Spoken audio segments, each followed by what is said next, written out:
Welcome back to Wake Up America. June is Alzheimer's Awareness Month, and according to the Alzheimer's Association, an estimated 6.7 million Americans ages 65 and older are living with the disease. That's 1 in 9 people ages 65 and older with Alzheimer's dementia, with numbers only expected to grow in the coming years. Those are crazy numbers. Joining us now is former HUD Secretary, Corona Task Force member, renowned neurosurgeon, and the author of Created Equal, The Painful Past, Confusing Present and Hopeful Future of Race in America, Ben Carson.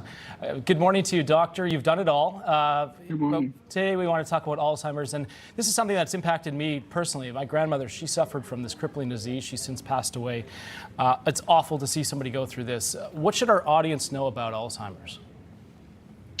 Yeah, I too went through it with my mother, and it's a horrible thing, and feel terrible, for the Carter family with the diagnosis that was done. It's the most common type of dementia there is, and it can come on very gradually. It can progress quickly, or it can be very slow. Frequently, people have memory problems, sometimes hallucinations, and there's been a lot of questions, of course, recently about whether, in fact, our commander-in-chief is suffering from dementia.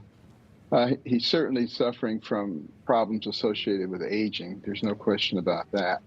And frequently that involves, memory problems.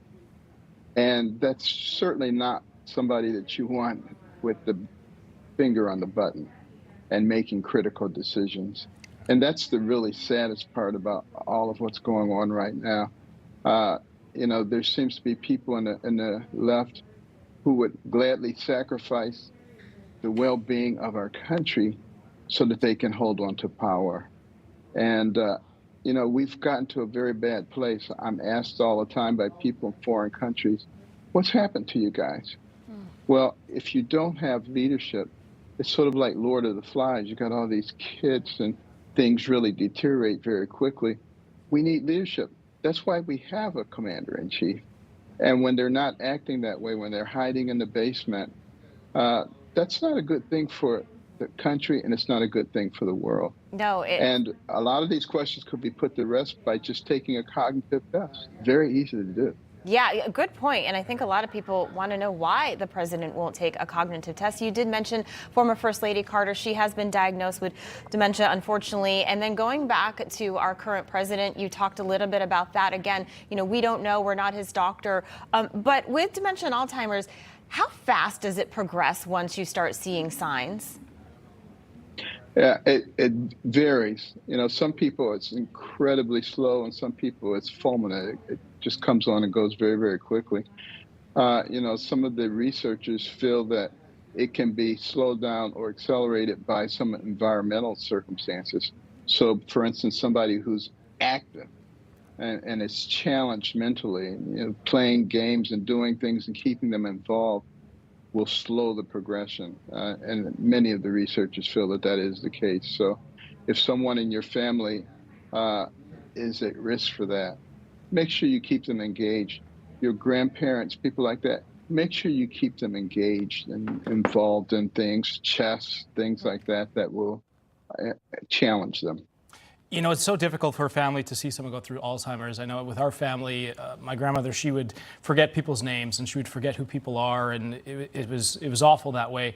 What's your recommendation to families out there that are dealing with somebody with Alzheimer's in terms of getting through this and not making light of it, but making them feel welcome and helping them go through this, because it's something that is it degenerates over time? Well, it's important to understand what's happening to your loved ones and to work with them. Yes, they're going to have some memory issues, so work with them. Don't get impatient with them. A lot of times people with Alzheimer's get very angry and they say things that they obviously don't mean. Don't react in a negative way to that. Be loving and understanding. All of those things are very, very helpful in a situation like that.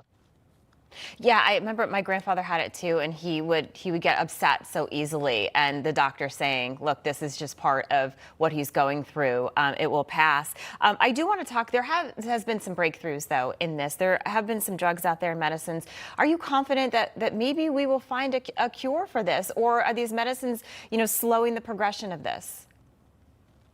Well, right now it seems to be slowing the progression. We still don't know exactly what causes it. We know that there are certain things that seem to contribute to it. And there's a lot of research going on, and I'm sure that we will find a cause, but recognize that it's probably been going on for a long time. People think it's something new. It's just that, in the past, people didn't live that long. So if they didn't live that long, they did get dementia. But now that we have more people living into advanced age, we're going to see it more prominently. And the more research, the more likely we are to find the actual cause and to be able to prevent it. Well, I certainly hope we do. Doctor, we have about 15 seconds. So I just want to get your take. You know what it's like to run for president. You did in 2016. Just get your thoughts. A lot of people are throwing their hat in the ring. How do you see this playing out? Do you think it's going to be President Trump and President Biden? Well, I think it's going to be the best candidate. We have a process for allowing people to put forth their plans and their policies, and the American people make a decision. And I think the American people know that this decision is absolutely critical. Our country is going to go one way or the other, and it's going to be based on what happens in 24. You are so accurate on that. All right, former Housing and Urban Development Secretary, renowned neurosurgeon, Dr. Ben Carson, thank you so much for your time today, sir. Always a pleasure. Thank you.